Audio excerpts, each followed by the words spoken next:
Buenos días.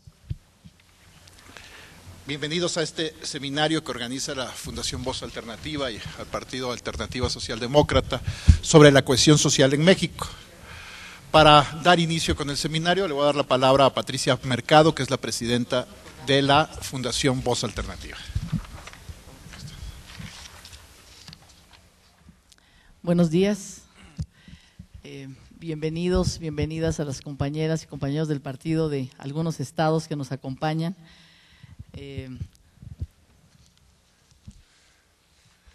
Empezaría el seminario también agradeciendo la presencia de quienes nos acompañan en esta mesa. Voy a también a moderar esta y la siguiente mesa.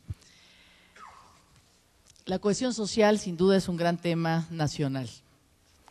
Hacer un seminario sobre la cohesión social en México implica entrar al gran debate nacional, el de la desigualdad. Pocos países del mundo tienen contrastes tan grandes entre pobreza y riqueza y tienen a tantos grupos de la sociedad excluidos del bienestar, del acceso a la justicia, a la salud y a la educación. Si por cohesión social se entiende el grado de percepción de pertenencia a una comunidad social, el grado de integración de una comunidad nacional en un proyecto común, entonces en México tenemos una cohesión social endeble. Porque más allá del reconocimiento simbólico tradicional, ese que exaltan constantemente los medios de comunicación cada que hay un partido de fútbol, o el del patriotismo de cartón que durante décadas imperó en la visión oficial del régimen, México es un país en el que subsisten múltiples discriminaciones y exclusiones. Un país escindido por la frontera entre riqueza y pobreza y una nación que no ha terminado de reconciliarse con sus diversos orígenes históricos. ¿Cómo hablar de cohesión social en un país con la anomia que se reproduce por todos los rincones? La negociación permanente de la ley, la existencia de varas diferentes de medir de acuerdo con el origen étnico, la situación económica, el sexo, la religión o la orientación sexual, contribuyen a hacer de un país estratificado y fragmentado, donde los más poderosos siempre tienen ventajas y donde las propias instituciones reproducen la desigualdad en lugar de atemperarla. En un país donde la ley no es igual para todos, donde el sistema educativo está dividido en escuelas para ricos y escuelas para pobres, donde ser mujer sigue siendo un factor asociado a la pobreza, la violencia y la marginación, donde ser parte de una comunidad indígena significa ser discriminado, donde subsisten los crímenes por homofobia y donde la riqueza está asociada a determinado color de piel, resulta muy complicado encontrar los elementos de pertenencia a un proyecto nacional común. Por más que la propaganda pretenda que la nación significa identificarse con determinados colores o con una camiseta. La construcción nacional de México está sin duda inconclusa, en buena medida porque la política se ha hecho desde la independencia para administrar la desigualdad a favor de los poderosos. Los políticos que medran en sus carreras sobre la miseria de clientelas a las que acarrean con la promesa de una dádiva y a las que les reparten migajas mientras ellos se reparten grandes tajadas presupuestales, las autoridades que particularizan los beneficios de su gestión entre sus leales y un orden jurídico endeble, no contribuyen en nada a construir una sociedad que se identifique como una comunidad de iguales. Una y otra vez oímos hablar de la existencia en México de una ciudadanía de baja intensidad. ¿Cómo puede existir una ciudadanía plena ahí donde lo que hay es hambre y carencia de salud y educación? ¿Cómo puede haber confianza en el Estado de Derecho si la experiencia histórica es que la justicia en México la compra el que más tiene? ¿Cómo puede existir una convivencia sin violencia donde el resentimiento abreva de la ostentación de la riqueza absurda de los que la poseen en la cara de quienes difícilmente sobreviven el día a día? Por eso, hablar de cohesión social en México es una tarea difícil. Las diferencias abismales hacen que la nación sea un concepto vago, apenas una referencia de libro, de texto, para quienes viven cotidianamente la exclusión y el desprecio. En un país donde hay jóvenes que apenas si salen de sus barrios residenciales y que ignoran todo sobre el otro México, el que lucha cotidianamente por ganarse el pan, el que carece de servicios, que muere de sed, difícilmente se puede hablar de identidad y reconocimiento. Todos los días también oímos hablar a los gobernantes de igualdad de oportunidades. ¿Alguien en su sano juicio puede creer que en México existe igualdad de oportunidades para un niño de Chalco respecto a uno de Las Lomas? Esos niños viven en la misma ciudad y tienen la misma ciudadanía, pero en realidad viven en mundos absolutamente alejados, casi en planetas distintos, y sus horizontes vitales son totalmente extraños el uno para el otro. Por eso es necesario construir un programa político que ponga en el centro de todas sus preocupaciones la construcción de cohesión social para nuestra sociedad. Es necesario un programa que ponga el acceso a la educación, a la salud y a la alimentación como eje de sus prioridades. Pero es necesario dar un paso más allá, un programa político que pretenda realmente construir cohesión social tiene que impulsar un cambio sustancial en la percepción de quienes voltean la mirada cuando se enfrentan a la pobreza. Un programa político que realmente se pretenda eficaz para terminar con la anomia de la sociedad mexicana tiene que hacerse cargo de que el Estado debe jugar un papel central en la construcción de un piso común básico de igualdad de condiciones para entonces sí comenzar a hablar de igualdad de oportunidades. Por eso creo que es indispensable difundir la idea del ingreso ciudadano universal, porque me parece que si el Estado no garantiza una renta per cápita que esté por arriba del nivel de pobreza, todo esfuerzo por construir un país cohesionado que brinde calidad de vida a sus habitantes y genere un desarrollo humano real será fallido. Este seminario sobre la cohesión social y la presencia en México de Philip Van Parijs, que mañana dictará una conferencia aquí mismo sobre el ingreso ciudadano universal, son parte del trabajo de la Fundación Voz Alternativa para contribuir a la construcción de ese programa político que México requiere.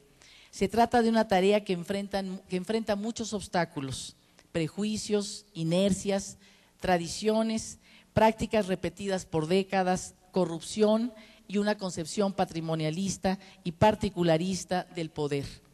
Sabemos que es una tarea a largo plazo, pero estamos comprometidos en impulsar el cambio que puede llevar a que México sea finalmente una comunidad integrada, donde todas y todos nos reconozcamos como iguales en nuestra diversidad. Muchas gracias.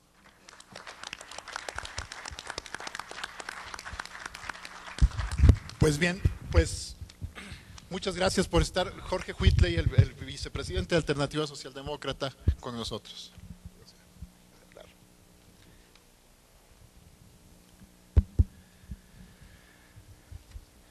Buenos días, muchas gracias por la invitación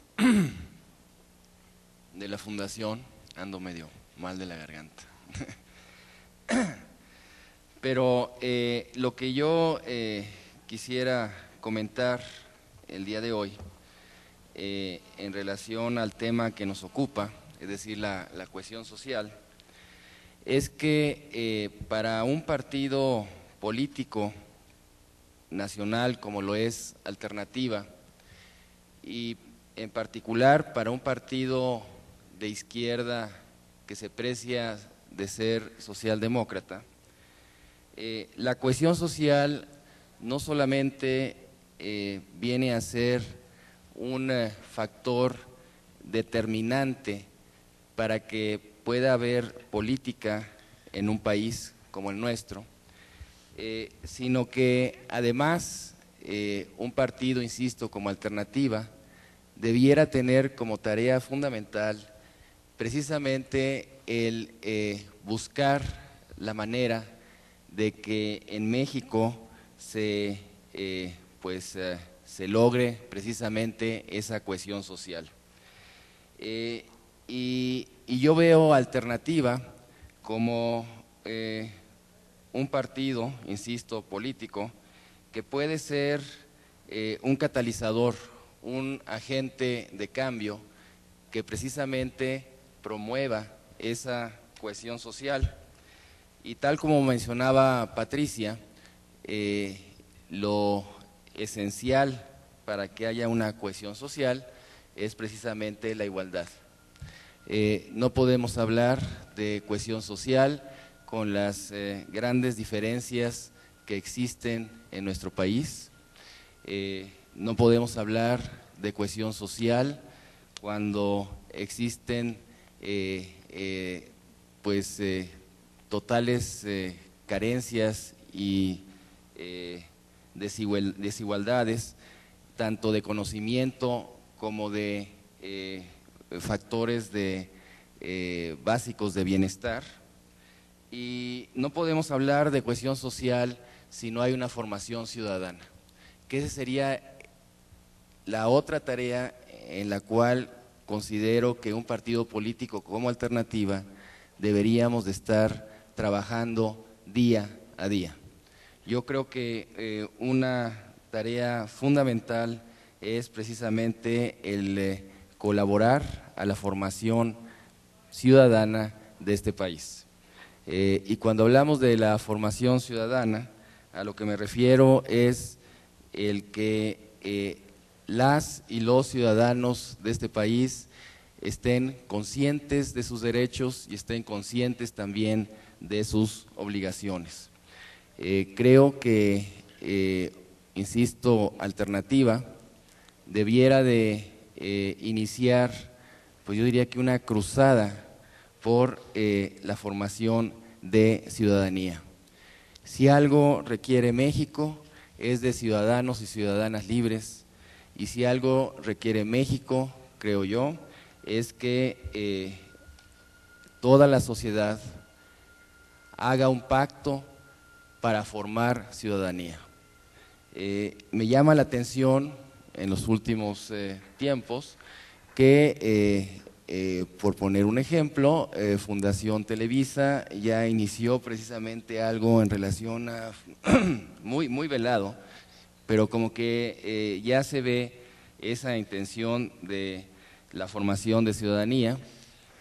Se ven declaraciones de la Iglesia Católica también en relación a que les preocupa la falta de ciudadanía en este país, y me parece inconcebible que un partido político, insisto, de izquierda, no esté volcado precisamente a formar ciudadanía.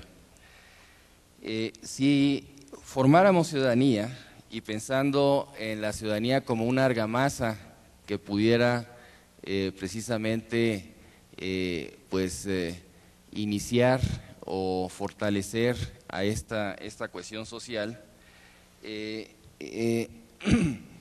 perdón, Alternativa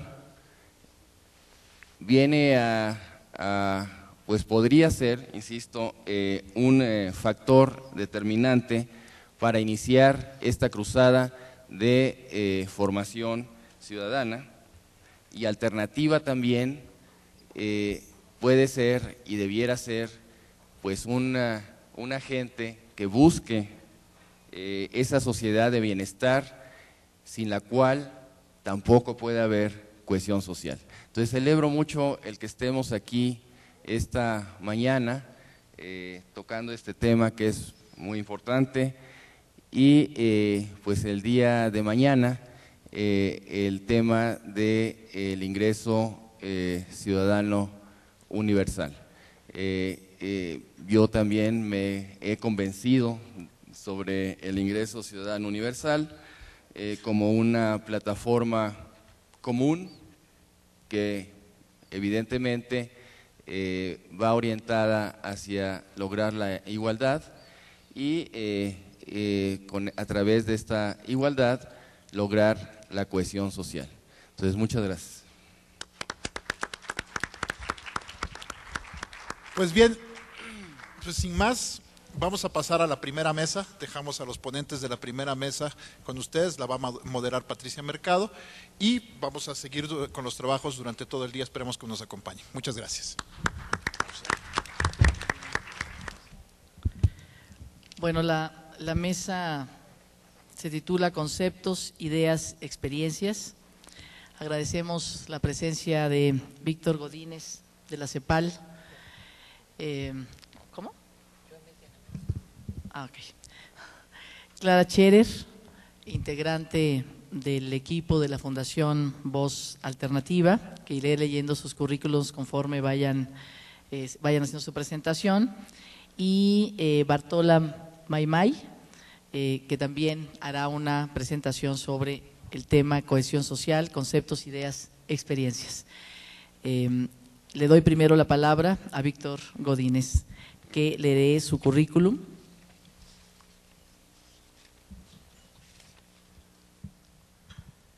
Es economista mexicano, doctorado en la Universidad de París, profesor de la UNAM, coordinó el proyecto República Dominicana 2030, ¿verdad?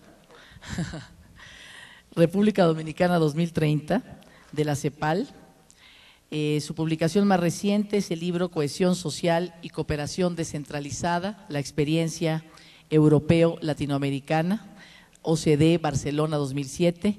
Dirige la revista Territorio y Economía, editada por el Sistema de Información Regional de México, CIREM. Pues bienvenido y estamos atentos a aprender de sus experiencias y reflexiones.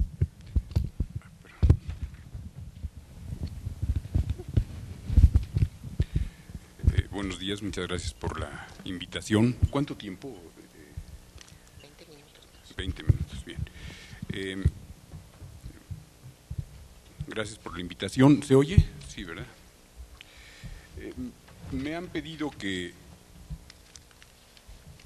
en mi intervención haga algunas puntualizaciones conceptuales con respecto al tema de la cohesión social, a la noción de cohesión social.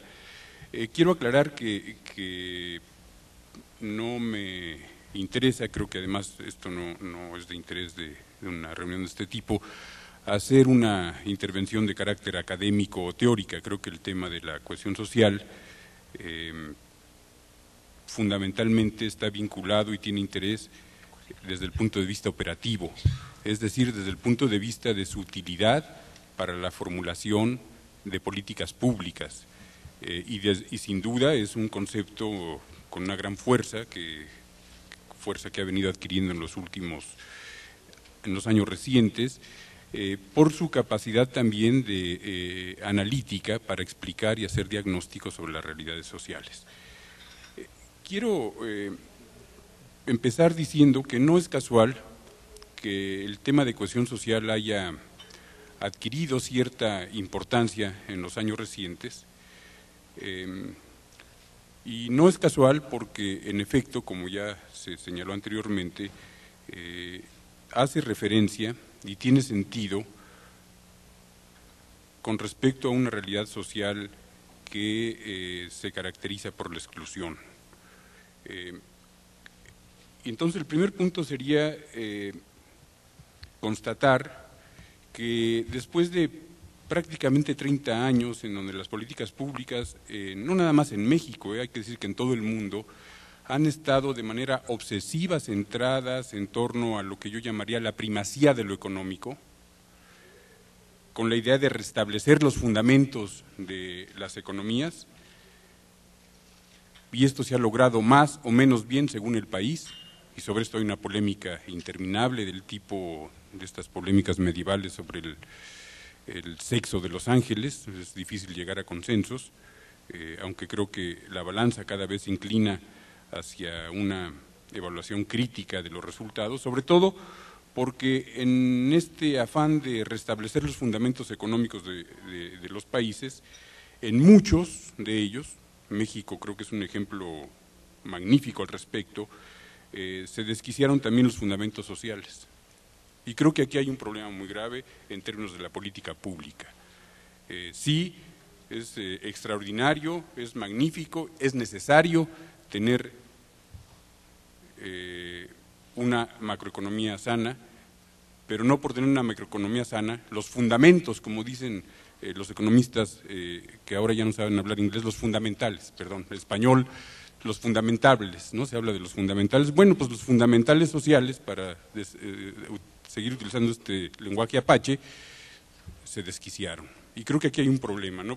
La pregunta central es si puede haber desarrollo y si podemos seguir hablando de desarrollo en la forma más tradicional de la economía política, si el desarrollo económico únicamente significa equilibrios macroeconómicos, déficit públicos contenidos, yo creo que eso es importante, inflación contenida, yo creo que eso es importante, y así una serie de factores económicos fundamentales, pero a costa de desquiciar relaciones sociales fundamentales. Creo que ahí hay un dilema que cada vez es más reconocido por lo pronto. Bueno. Entonces lo que tenemos es que en los últimos años hay una profundización de las decisiones sociales. Creo que esto está ampliamente documentado y no, además tenemos 20 minutos y no nos podemos detener mucho en ello. Ahora, son los grupos sociales vulnerables, que son quienes resienten con mayor costo estas decisiones. Son estos grupos vulnerables y son excluidos porque sus miembros están expuestos siempre y permanentemente al efecto corrosivo de diversos factores de exclusión y se ubican al margen, estos sectores, de todas las redes institucionales de protección. Entonces, que haya factores de exclusión, la verdad es que no debiera sorprender a nadie que tenga cualquier experiencia con respecto a los procesos económicos y sociales. Las economías de mercado tienen la característica de generar permanentemente desigualdad, sus resultados son desiguales, desigualdades territoriales, desigualdades sectoriales, desigualdades distributivas, eso está documentado, es sabido, a nadie debiera espantarle. Estas desigualdades generan procesos de exclusión, pero los grupos vulnerables de la sociedad están expuestos de manera muy sensible a estos factores de exclusión y para eso, para evitar y compensar estos procesos, se requiere de una serie de factores compensatorios en la sociedad, normalmente institucionales, que son responsabilidad de los poderes públicos y creo que esto es lo que se ha fracturado fundamentalmente. Desde luego, podríamos preguntarnos, ¿y qué es esto de la exclusión social? La exclusión económica es quizá la más visible y extendida a todas las formas de exclusión, es la más evidente, pero casi siempre se acompaña de otras formas de exclusión, que son sociales, que son culturales, que son políticas, y que por sí mismo también generan inequidad y pueden ser también poderosas fuentes de marginación de los individuos. De hecho, por lo general, la exclusión material viene acompañada en sociedades tan escindidas como la nuestra de todas las otras formas de exclusión, que son igualmente importantes. La exclusión social entonces tiene que ver, segundo punto, tanto con carencias económico-materiales, que son evidentes, como con carencias simbólicas, y esto es muy importante. Carencias simbólicas que pueden describirse sintéticamente como una participación parcial y muchas veces nula de los individuos en las instituciones sociales básicas. Por lo tanto, esta noción de exclusión es un concepto mucho más amplio que el de pobreza entendido en sentido estrictamente económico-material, y va más allá de esto.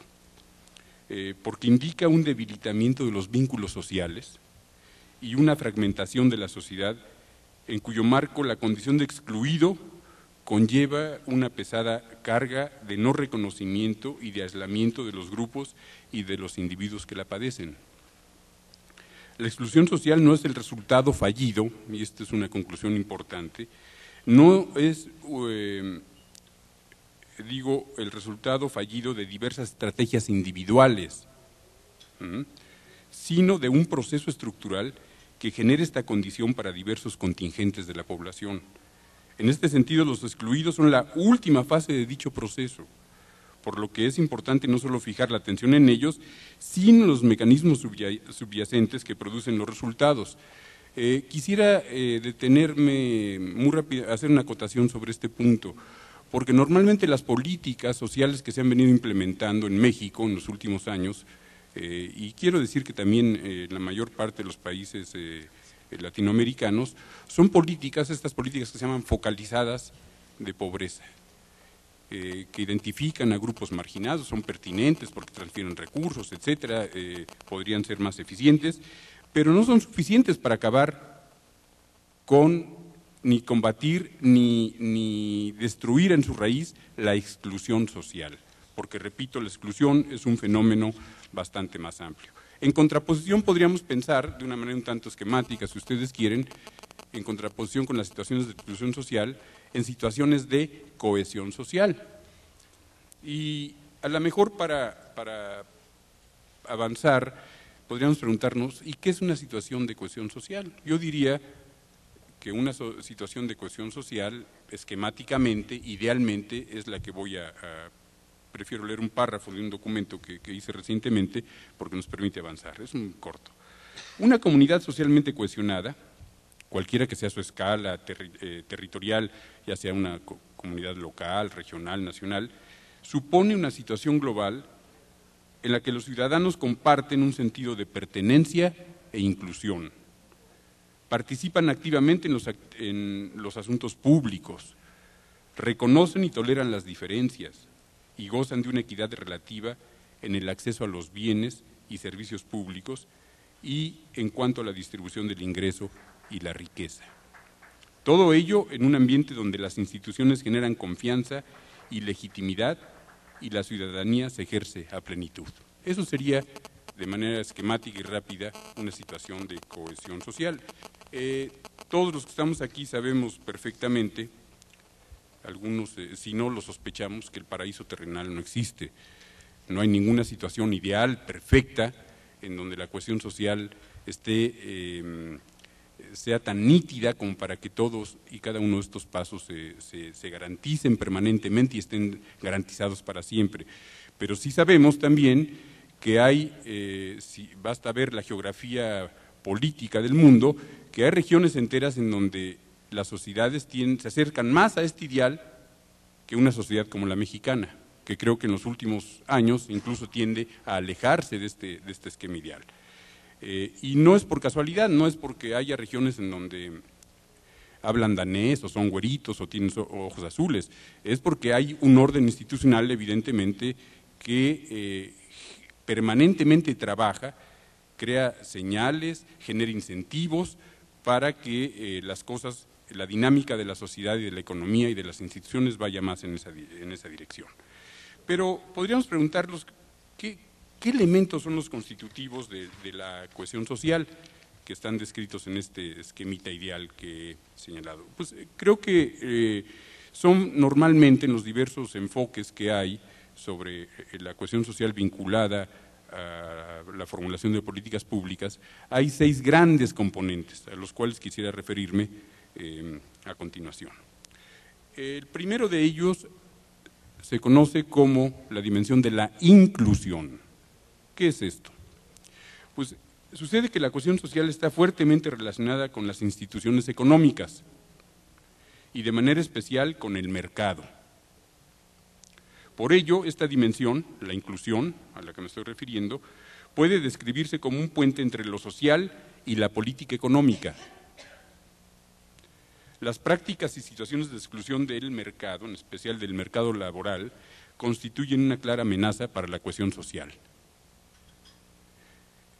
Es decir, que no se puede tener ni un discurso coherente sobre los problemas de la sociedad, ni se puede tener una política pública coherente cuando lo económico y lo social están totalmente separados. Cuando en el área de la formulación de las políticas macroeconómicas, financieras, comerciales, laborales, etcétera, todo se subordina a criterios estrictamente macrofinancieros, y por otra parte existen áreas de la política pública que quieren paliar, atender, combatir estos problemas de decisión social, y no hay absolutamente ninguna coordinación entre las dos, y más aún, que esto es frecuente el caso en toda América Latina y está totalmente documentado, y México no escapa de esta excepción.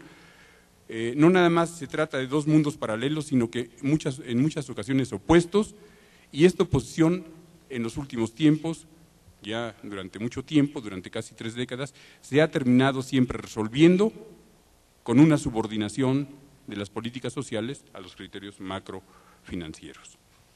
Entonces, la inclusión está fuertemente relacionada con las instituciones económicas, no nada más, pero la forma más elemental de inclusión de los individuos y de los grupos pasa, en primer lugar, por el mercado de trabajo. Las cifras, por ejemplo, sobre desigualdad del ingreso, sobre la desigualdad de la riqueza en México, también muy conocidas, nos indican claramente que, a diferencia de lo que sugieren las cifras macroeconómicas generales del país, que siempre lo ubican entre los grupos de los países con una economía más grande en el mundo, entre el grupo de los países con ingresos medios por habitante en el mundo, siempre es de los que se ubican en la parte más alta de ese grupo, etcétera. Pero el problema es que la distribución del ingreso y la distribución de la riqueza en los últimos 30 años ha sufrido muchos retrocesos y se han consolidado estructuras extraordinariamente rígidas al respecto, y el resultado es que México, a diferencia de lo que indican sus grandes números económicos, es un país que en ese terreno, en el terreno de la distribución de la riqueza y de la distribución del ingreso y del resto de las oportunidades que esto implica, se parece más a los países de África subsahariana que a los países industrializados. Un tercer elemento, una tercera dimensión indispensable de las situaciones de cohesión social es la legitimidad, porque la cohesión social es una construcción colectiva, y no se reduce a una sumatoria de individuos yuxtapuestos.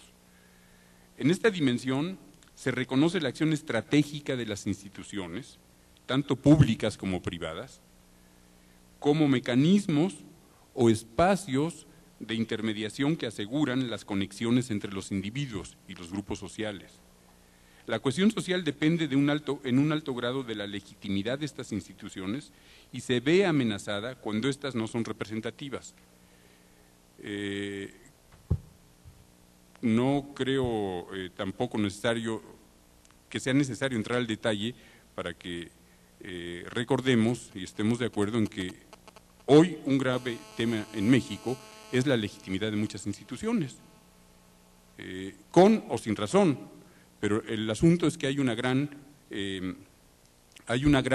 gran déficit de legitimidad en diversas instituciones claves para la convivencia social, y creo que aquí hay otro tema que merece reflexión. Cuarta dimensión es la participación.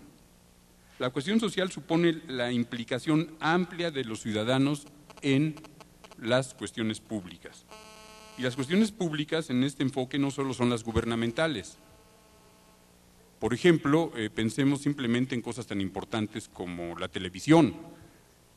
Pues la televisión que en su manifestación más poderosa, más presente, más influyente en la dinámica social y cultural del país, pues es una institución privada, pero no por eso deja de ser un asunto de cuestión pública, y así hay muchas. Lo público en términos de participación no debiera definirse ni entenderse únicamente en términos gubernamentales, como suele ser muchas veces el caso. La falta de incentivos y de cauces para la participación ciudadana suele considerarse una amenaza para la cohesión social. Aquí hace un momento, en la inauguración, se hablaba sobre este tema, y creo que es un tema muy importante. ¿Qué mecanismos efectivos existen para la participación de la sociedad y de los individuos y de los grupos sociales en los asuntos públicos? Quinta dimensión, el reconocimiento. Y creo que este es un tema muy importante en términos de la definición programática de este partido, y creo que debiera ser un punto de discusión también importante. El reconocimiento. Esta dimensión atañe a la mediación positiva de las diferencias de valores, a las diferencias identitarias, religiosas, culturales, políticas, étnicas y de cualquier otro tipo por las que se caracteriza la sociedad. Los ciudadanos que perciben que los otros los aceptan y los reconocen, contribuyen a la cohesión social. Pero la cohesión social se ve amenazada, por el contrario, por las diversas prácticas de rechazo e intolerancia, así como por esfuerzos excesivos, también, aunque parezca paradójico, también se ve amenazada por esfuerzos excesivos por la unanimidad o la homogeneidad sociales. Aquí, este tema del reconocimiento, que es muy importante, finalmente a lo que remite es a la necesidad de reconocer y respetar las diferencias. Y ya se decía hace un momento, el ejemplo, digamos, es un ejemplo que permite establecer los extremos claramente, que en qué sentido pueden reconocerse realmente como miembros de la misma comunidad, del mismo espacio nacional, del mismo proyecto nacional, de la misma comunidad territorial, un joven de origen campesino, un joven de estos barrios marginales de los suburbios de la Ciudad de México y un joven de Polanco. Basta pasearse, por ejemplo, por la calle de Mazarik, que es un ejemplo extraordinario de la falta de cohesión social y de convivencia y de respeto por las más elementales normas de convivencia civilizada, para constatar que los choferes de los poderosos pueden estacionarse en segunda y tercera fila, las señoras, normalmente esposas también de poderosos, si no son poderosas ellas mismas, también en segunda y tercera fila, los jóvenes, etcétera, y ahí no hay la ley que impere, pero que llegue alguien con un pequeño coche deteriorado a estacionarse, o ya no digamos un joven humilde, o no importa que no sea joven, a ver los aparadores de, por ejemplo, de Louis Vuitton, a ver si siquiera es bien recibido, y creo que los policías hasta le pedirían que por favor circule. Entonces aquí hay un problema del reconocimiento que está íntimamente relacionado con otro, que es el de la pertenencia, última dimensión a la que quiero referirme.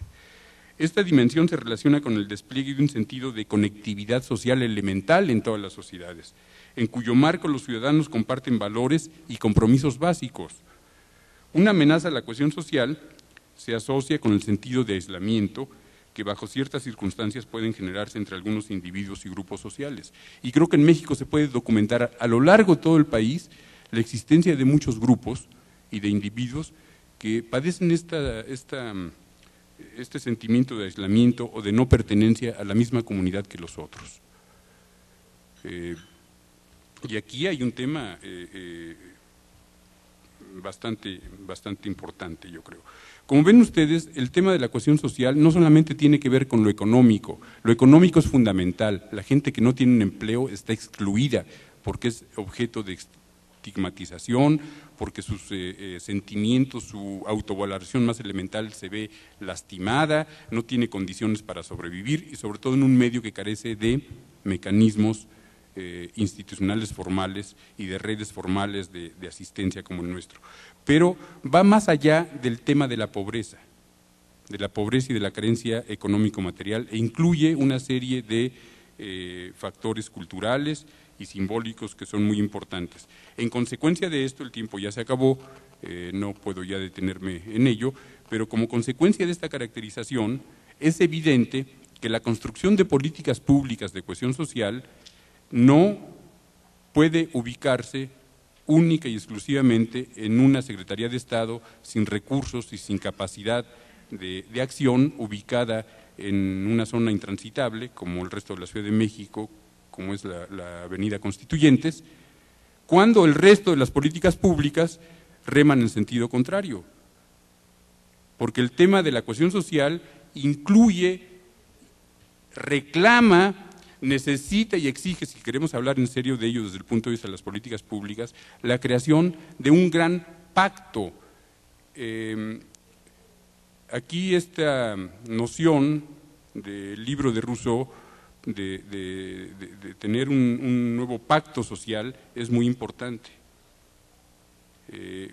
porque para participar, hablar en serio y diseñar políticas efectivas de cohesión social en un país como el nuestro, tiene que haber ese pacto en donde todos los actores sociales, todos los interlocutores sociales se sientan involucrados. Y por lo tanto es necesario que quienes más tienen estén dispuestos a ceder algo, no nada más de su riqueza material, que ya de por sí sería un buen principio, sino a ceder algo de su poder correlativo en los otros ámbitos, el de la cultura, el de la presencia social, en todos los ámbitos simbólicos y sobre todo en el del poder político. Muchas gracias.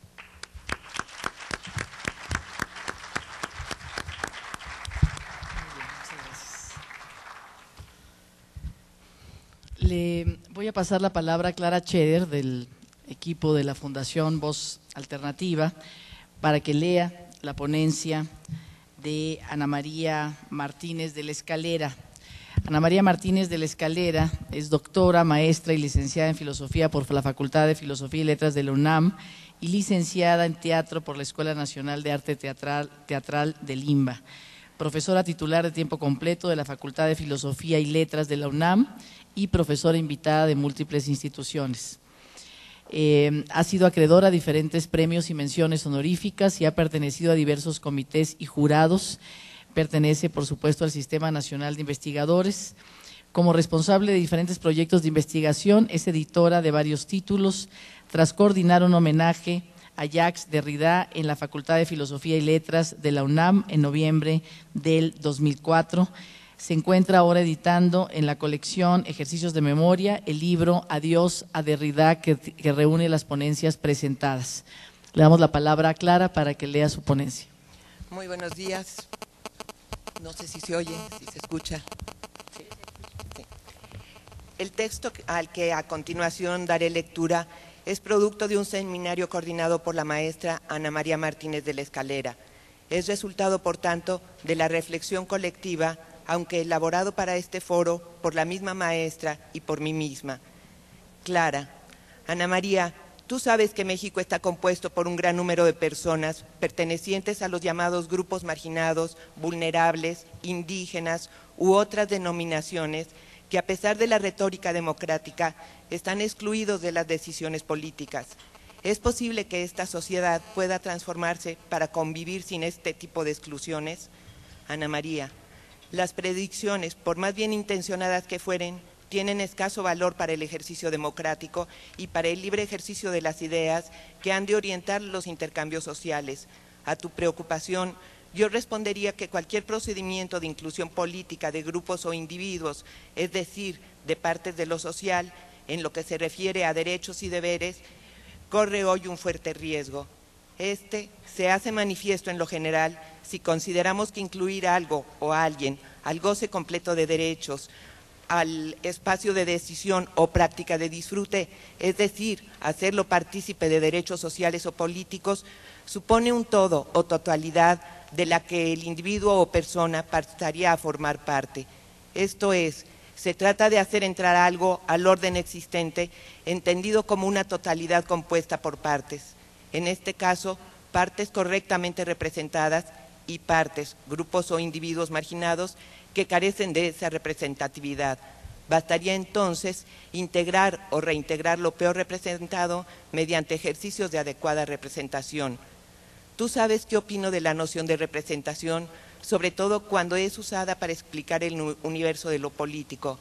Recordarás cómo hemos insistido en que la política, o más bien la política de justicia, no puede ser reducida únicamente a una cuestión de buena o mala, satisfactoria o insuficiente representación de intereses y, por ende, a la negociación entre las partes así representadas mediante la instancia de representación adecuada, es decir, los partidos políticos. Así entendido, el ejercicio político, los partidos serían los organismos aparentemente naturales para representar los intereses de los particulares. Pero ¿qué sucede cuando la vía de representación adquiere tal presencia o tal poder que solo se representa a sí misma? Ambas sabemos que esto suele suceder con la mayor frecuencia. La cuestión es cómo evitarlo y al mismo tiempo aprender vías de organización no partidista sino civil. No creo que exista una única opción, pero me parece que la respuesta está en la práctica de reconfiguración de lo social que se llama movimiento o frente de movimientos. Esta red de organizaciones y movimientos no representa únicamente intereses, ni siquiera aspiraciones a pertenecer a una totalidad, el Estado-Nación.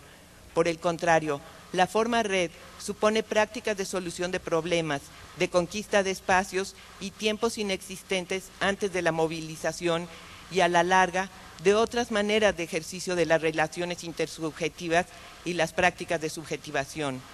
La red aparece donde no existe la regulación de prácticas, en el terreno social e individual. Este espacio inexistente hasta que se conquista es lo que propiamente llamaríamos espacios de libertad ciudadana. En realidad, van más allá de la ciudadanía, inventan otra forma de ser y estar. El orden partidista es, como todo orden de cosas, individuos e ideas, una configuración de prácticas que reducen lo político a negociación o administración de las diferencias, solo que las diferencias son interpretadas jerárquicamente. En realidad, las diferencias son el efecto de la pluralidad, son el caudal de la democracia. En ella descansa la posibilidad de la innovación social para mejorar. La política, en lugar de reducirse a partidos en lucha, sería entonces el ejercicio permanente de la diferencia no jerárquica. La diferencia no es, por lo tanto, algo negativo que debe reducirse a fuerza de consensos. El resultado del consenso, que privilegia lo común frente a la pluralidad, consiste en que las diferencias son acalladas para que una sola de ellas resulte privilegiada y elevada a la categoría de única. Al hacerlo, se olvida el combate de ideas, que tiene por finalidad no la homogeneización jerárquica de la pluralidad social en una forma rígida, sino configurar espacios de libertad creativa, es decir, espacios donde las fuerzas creativas diferenciales se vidan unas con otras con el fin de experimentar sus respectivas eficacias y efectos. Esto se consigue promoviendo el debate y no exigiendo su cancelación en nombre de consensos apolíticos. El consenso es apolítico cuando dice proceder de la más estricta necesidad y no de la libertad.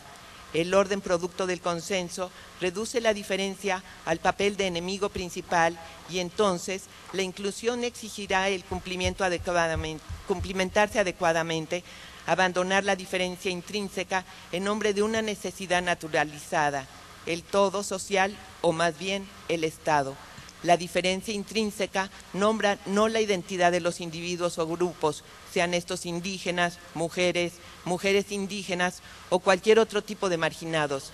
Nombra más bien los procedimientos o dispositivos, legales o no, a través de los cuales han sido excluidos y aún así necesarios para mantener las jerarquías sociales, étnicas, de género y políticas propias del Estado Nacional. Para terminar de contestar la pregunta, la sociedad contemporánea vive gracias a la tensión permanente entre formas de inclusión y exclusión, pero no es ahí donde se construye lo social exclusivamente. El escenario y el tiempo de la creación social están en las formas de organización micropolíticas, ajenas a una finalidad identitaria.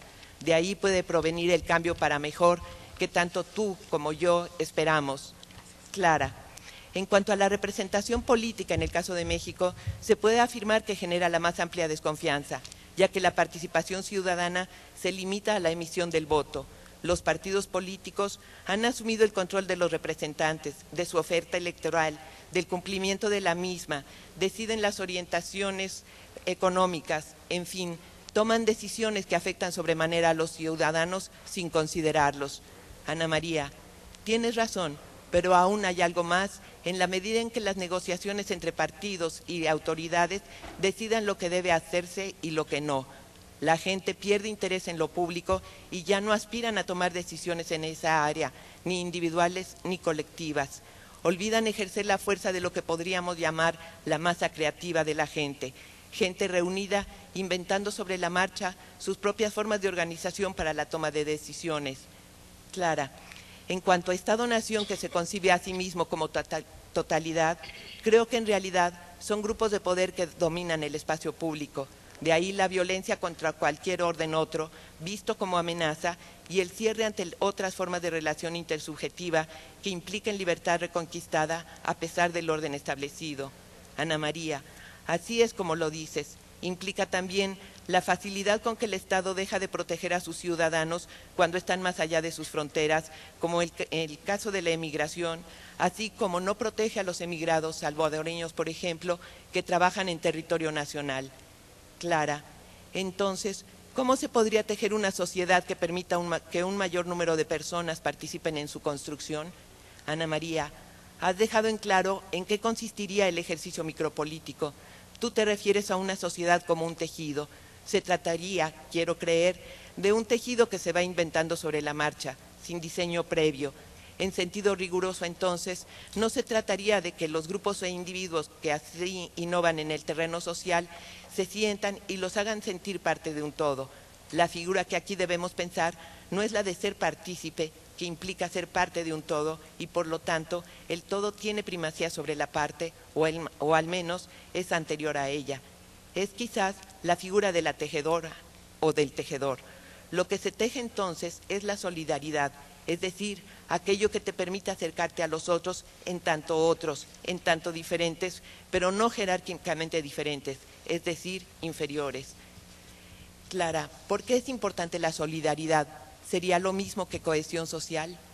Ana María, la solidaridad son formas de coexistencia y de ejercicio de la intersubjetividad que respetan las formas nuevas de subjetivación para las cuales los otros pueden ser adversarios, pero no enemigos. El asunto de la solidaridad no es cuantitativo, sino cualitativo. Se trata de poner en claro el carácter de la operatividad de las solidaridades y no su número. Operatividad nombra formas de hacer, a través de las cuales los grupos e individuos se vuelven otros, por supuesto mejores. En lugar de agruparnos fuertemente en torno a las figuras del Estado Nacional, lo que entiendo como cohesión, habría más bien que diversificar las formas de agenciamiento intersubjetivo de lo social. Este agenciamiento, palabra difícil, o bien estas maneras de operar en lo social, es a lo que, en un lenguaje propiamente usado y por tanto probada su fuerza política, se llama estrategias de resistencia. Clara, aseguras que el escenario y el tiempo de la creación social están en las formas de organización micropolíticas, ajenas a una finalidad identitaria. De ahí puede provenir el cambio para mejor que tanto tú como yo esperamos. La cuestión es cómo efectuar el cambio desde el interior del actual agenciamiento para lograr un agenciamiento diferente y mejor. Amelia Barcárcel afirma que la educación pública es hoy el principal cohesionante social y que es ahí, en la educación, donde se están gestando las nuevas formas de subjetivación. Ana María, no hay reglas ni leyes que puedan garantizar el acontecimiento, es decir, la llegada de lo nuevo. Lo que sí parece cierto es que en los movimientos generados algo siempre puede ser nuevo, es decir, ser la oportunidad para realizar una mejor manera de ser humano, más allá de la forma ciudadana y la de los derechos humanos. Por ejemplo, tomando en cuenta animales y medio ambiente. La educación, en la medida que es controlada por el Estado, es dogmática, pero allí también se pueden abrir espacios de intersubjetividad distintos, no apropiantes de los espacios públicos y creadores de nuevos espacios públicos, necesarios para la creación de lo nuevo. La esperanza está puesta, pues, en que vayamos tejiendo y promovamos que suceda eso, una mejor manera de ser humano. Muchas gracias.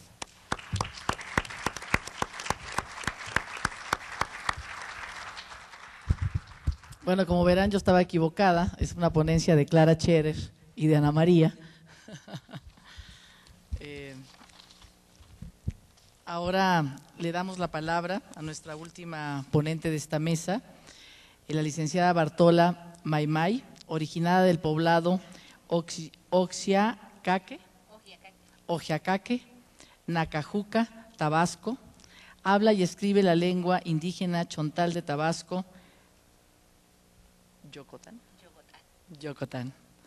Sus estudios, licenciada en Sociología por la Universidad Juárez Autónoma de Tabasco, locutor o locutora radiofónica bilingüe, ha recibido diversos cursos y diplomados y estudia actualmente la maestría en docencia en el Centro de Actualización del Magisterio en la ciudad de Villahermosa.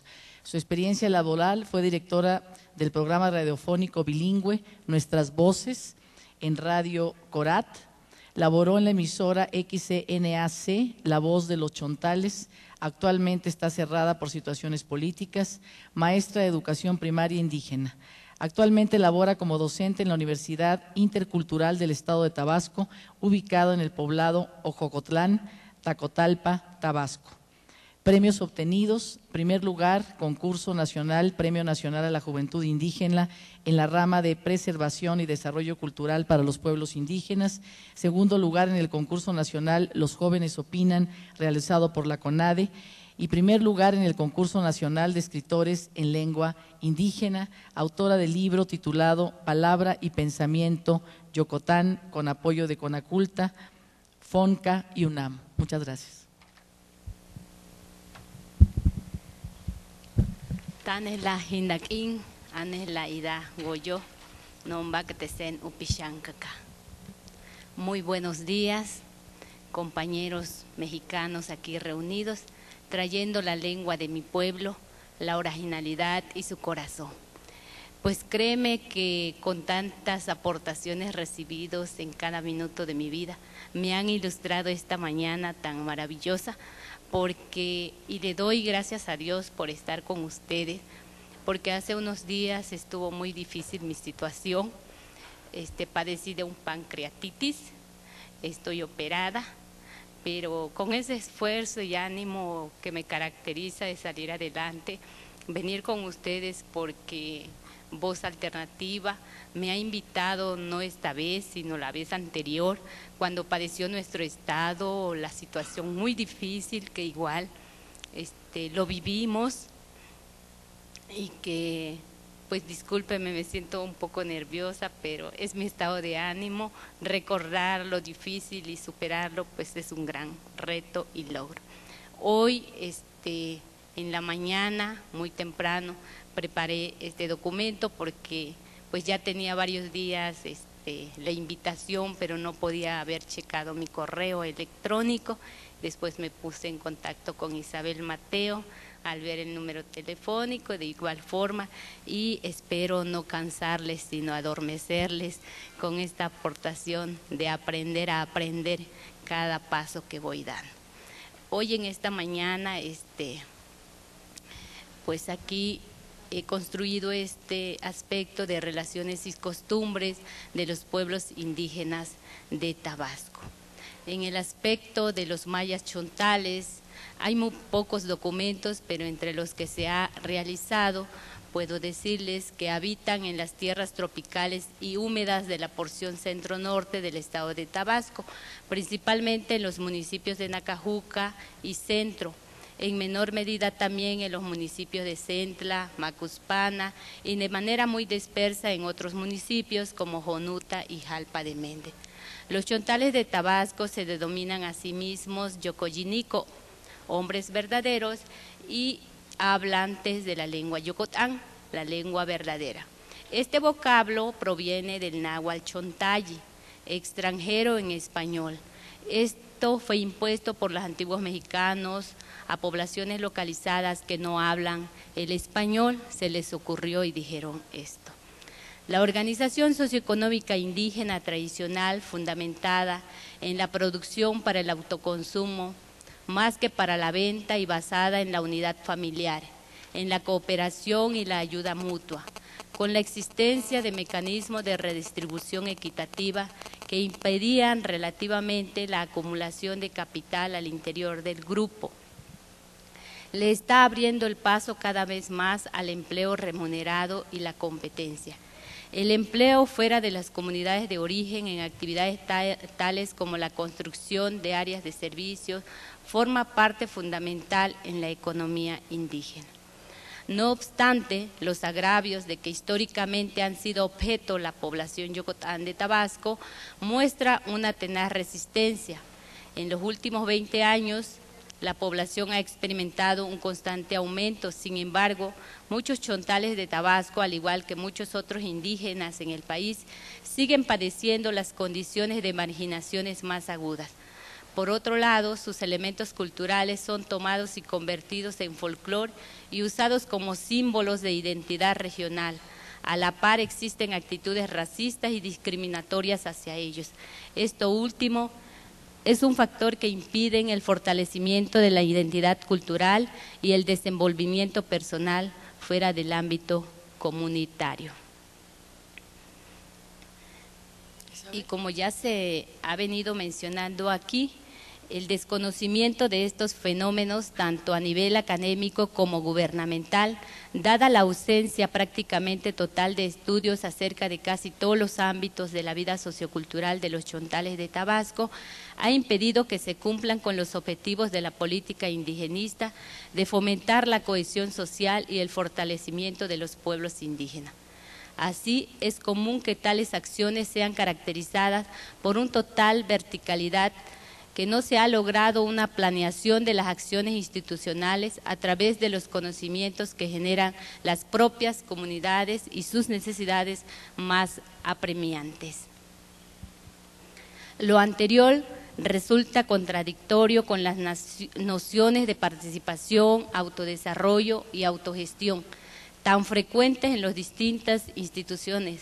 En Yucatán han dejado de realizarse en algunas comunidades, como los destinados a acusar a los animales y pedirles que no regresaran a las milpas a causar daños, o los destinados a hacer llover.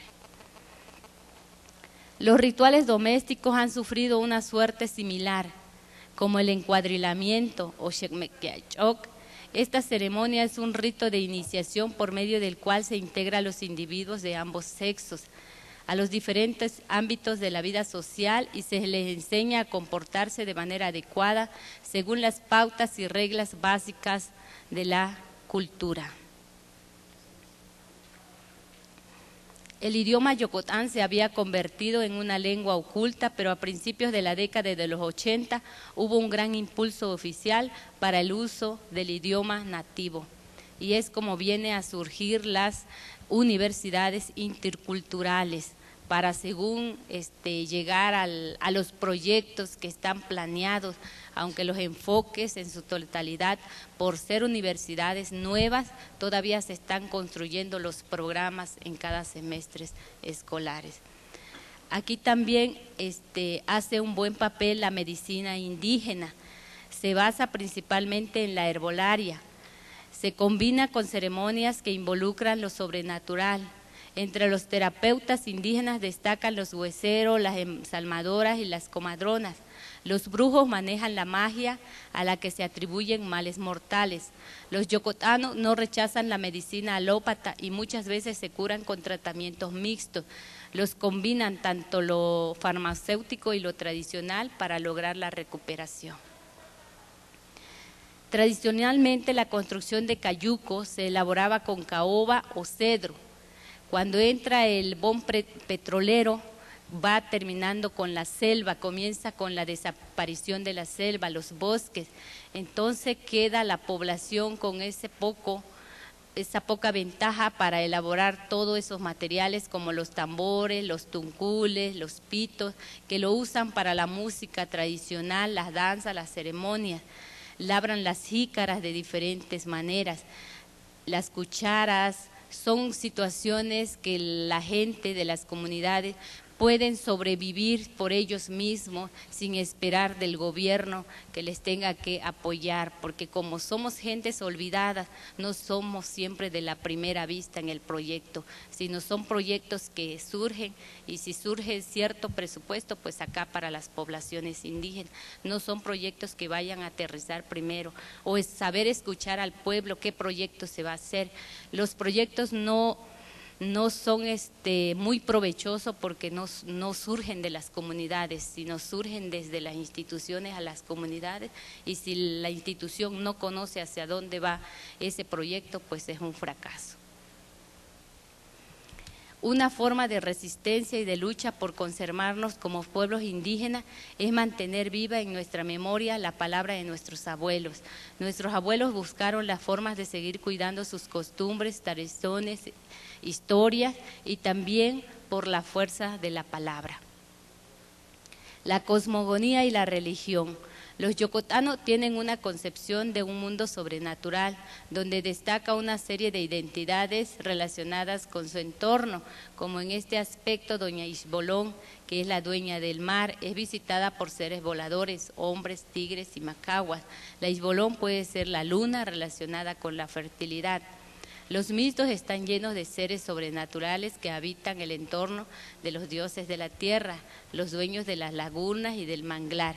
En este aspecto, haciendo un pequeño paréntesis, por ejemplo, cuando se dio ahora lo de la contingencia, los pueblos indígenas no todos se fueron a los albergues, sino con la costumbre de la ayuda mutua, el trueque, la manera de relacionarlo, construyeron sus viviendas en las carreteras, donde ellos a través de un largo peregrinar le pidieron al dueño del agua, de la luna y del sol para que no se incrementara del agua, y parece no ser cierto, pero es una realidad. Ya no siguió inundándose la parte donde ellos construyeron las casas, sino hasta ahí se estableció la corriente de agua. Entre las fiestas más importantes están dedicadas a la Virgen del Carmen, como una diosa prehispánica. Esta las tiene relacionado con lo de Ixbolón. Este centro de veneración más importante se encuentra en Cupilco, que pertenece al municipio de Comalcalco, Tabasco. Es una iglesia católica y de hecho ahora siempre le tienen ellos como una fe hacia eso de no seguir más adelante. El 16 de julio se llevan ofrendas, hay procesiones, fuegos artificiales, feria, y también en una comunidad de Mazatiupa, de esa misma comunidad de Nacajuca, existe el culto de San Isidro Labrador, identificado con un ser sobrenatural de la selva. Es un elemento importante en la fiesta, es la música, interpretada por tambores y pitos de carrizo. La bebida ceremonial tradicional es el chilbalté, un preparado en palo borracho. Dentro de las danzas destacan la del bailaviejo. A partir de la década de los 80, los ladinos empezaron a revalorar la cultura indígena y las autoridades oficiales impulsaron proyectos tendientes a fortalecer los pueblos. Estas son algunas imágenes que tengo ahí dentro de mis archivos sobre las situaciones de las poblaciones indígenas, y aquí también haciendo como una última aportación, los chontales de Tabasco han estado sujetos a procesos de rápida transformación que han afectado su organización socioeconómica, cultura tradicional, la proximidad geográfica de los principales asentamientos chontales, cómo han motivado diversas dinámicas de movilidad social. Sin embargo, a pesar de las grandes adversidades que los pueblos y las familias han enfrentado, tienen un rasgo característico que lo identifican de preservar sus tradiciones muy acentuadas.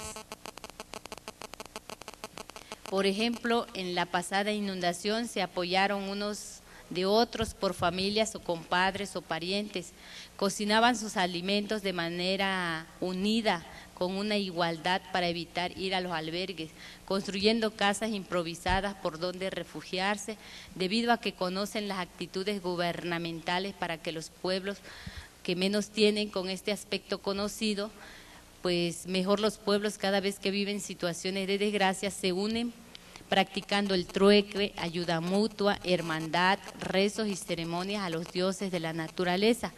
Con todo este gran conocimiento los pueblos salen adelante, mientras que el gobierno solo se interesa en apoyar a los que más tienen. Los indígenas viven en la ciudad con un alto costo, añorando sus costumbres y tradiciones de los pueblos indígenas. Y con esto quiero decir que las igualdades solo están escritas, no hay nada real hacia los pueblos. Ir a los pueblos indígenas, a la gente no le gusta que le pique los moscos, los chasquistes y todo esto. Gracias, y solo esto les digo, que anuncien la Usquín, que pasen bonito día.